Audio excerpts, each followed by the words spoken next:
a chilling piece of speculative fiction called Encino Man. For those unfamiliar, it's the story of a pre-industrial, prehistorical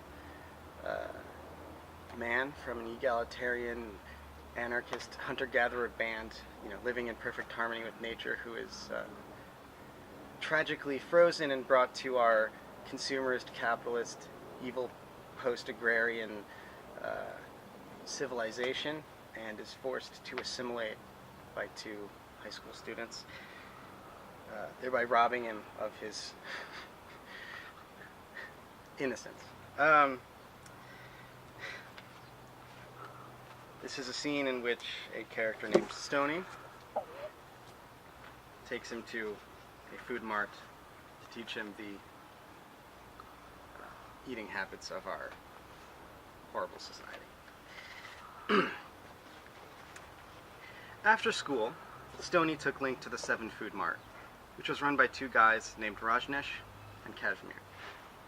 Stoney steered Link up and down the aisles, filling his arms with an array of junk food. Okay.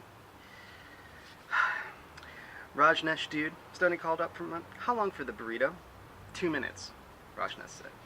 1 minute, Kashmir said. These two guys like to argue. Stoney grabbed a bag of Oreos and tossed them at Link. It's a shameless product promotion. Sorry for that, guys. Linkage. Now listen, he said. I know you were used to eating twigs and stuff. See, condescending. But we've got something called the 4 basic food groups. He picked up a package of Milk Duds. Again, product placement. Okay, dairy, Milk Duds. You hide these under your pillow so your mom won't snake them. He grabbed a roll of Sweet Tarts from another shelf. Fruit group, vegetable group, corn nuts. Up front, a microwave bell went off. Okay, buddy, the meat group. Stoney led Link over to the microwave and took out the burrito. Link snatched it out of his hand, and Stoney shook his head. Link, equals, he said, and split it in half. Link gobbled down his half, but Stoney took only 1 bite of his. Figures, he said. Hot on the outside, icy in the middle. He looked at Link, who was already finished with his. You're into that, aren't you, though, dude? Cool. And he handed Link the rest of his to finish. That's very nice of Stoney. Link gulped down half the burrito in 2 bites. One time, Stoney said conversationally, I was riding my scooter, and the same thing happened. I got so edged that I howarded it, and it hit some dude's windshield with Illinois plates. The guy snapped into his own nom.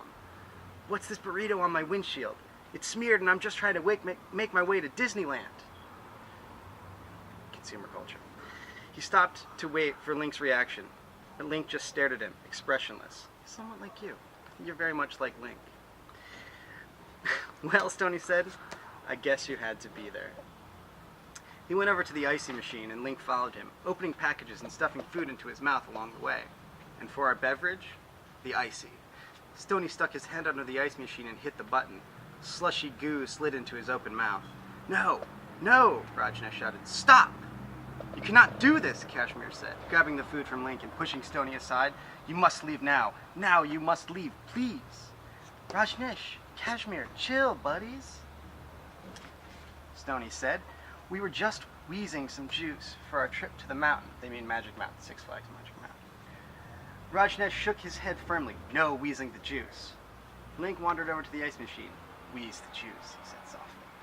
Stoney looked at Rajneesh and Kashmir. Okay, buds, chill. Kashmir glared at him. No budge, chill. Mr. Stoney, you leave now, Rajneesh said. Goodbye, Kashmir said. Stoney nodded and turned to get Link, who now had his head under the icy machine and was sucking up goo. Stoney grabbed him and they ran out of the food mart laughing. Then Link stuck his head back in the store. I'll be back, he said in a Terminator voice. It's Terminator by John Carpenter. It's starring Arnold Schwarzenegger. He and Stoney both cracked up. And that's the end of my reading today. I hope that, for a product of this agricultural society, you demonic chimera bred for food that's now broken his shackles and is living free, there's some poignance to this story.